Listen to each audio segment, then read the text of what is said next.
गुरु प्यारी साध संगत जी, राधा स्वामी जी। एक बार का जिक्र है कि हजूर बड़े महाराज जी ने अपने कार्यकाल में ज़्यादातर सत्संग पाकिस्तान में किए। पाकिस्तान में ही स्थित एक जगह है काला बाग, जहाँ की संगत बड़ी प्रेमी थी। बंटवारे के बाद कुछ सत्संगी इधर पंजाब में आकर रहने लगे। पाकिस्तान में काला बाग में अक्सर हजूर बड़े महाराज सत्संग देने जाते थे।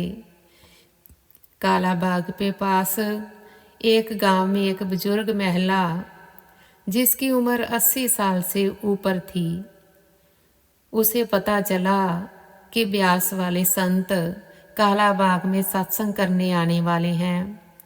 उस औरत ने अपने लड़के को कहा कि तुम मुझे काला बाग ले चलो, वहाँ मैंने ब्यास वाले संत के दर्शन करने हैं और उनसे नामदान भी लेना है। लड़के ने कहा कि माता जी, तुम्हें सांस लेने में दिक्कत आ रही है, इसीलिए वहाँ जाकर तकलीफ हुई तो परेशानी हो सकती है। माता जी ने बहुत हठ किया। खैर, लड़के ने अपनी बैलगाड़ी में एक बिस्तर लगाया, उस पर माता जी को लिटाया और काला बाग की ओर चल पड़ा। रास्ते में माता जी की सांस उखड़ गई और उनकी मौत हो गई। लड़का परेशान हुआ। खैर, उसने बैलगाड़ी वापस अपने गांव की तरफ मोड़ ली। उधर काला बाग में हजूर बड़े महाराज जी सत्संग कर रहे थे। सत्संग के दौरान उन्होंने सारी संगत को कहा कि आप सब लोग 10 मिनट के लिए ध्यान में बैठो। हजूर बड़े महाराज जी भी ध्यान में बैठ गए। जब सत्संग समाप्त हो गया और हजूर अपने विश्राम गृह में चले गए, तो वहाँ के कुछ प्रमुख लोग हजूर के पास विश्राम गृह में गए और कहने लगे कि आपने 10 मिनट के लिए सत्संग क्यों बंद किया था। हजूर बड़े महाराज जी ने टाल दिया, परंतु वह लोग नहीं माने और जिद करने लगे। हजूर बड़े महाराज जी ने फरमाया कि आपके पास ही एक गांव में बुजुर्ग महिला, जो हमारे सत्संग में बड़े प्रेम से और सच्चे मन से आ रही थी, उसकी रास्ते में ही मौत हो गई।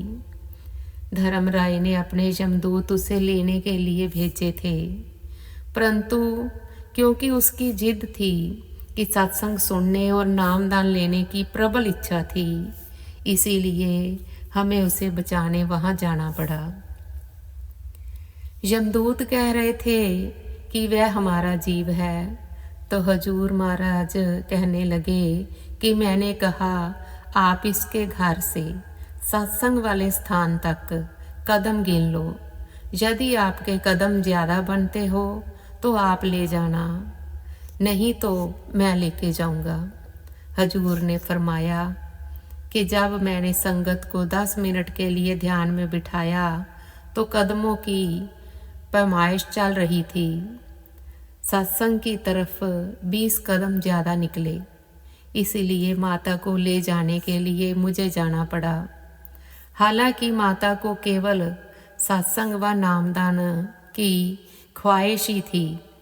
सोचो, जो सतगुरु केवल सच्ची ख्वाहिश पर ही जीवों का उद्धार करता हो, वह हमें भी तो अपनी शरण में लेकर एक दिन जरूर सचखंड का निवासी बनाएगा। गुरु प्यारी साध संगत जी, राधा स्वामी जी।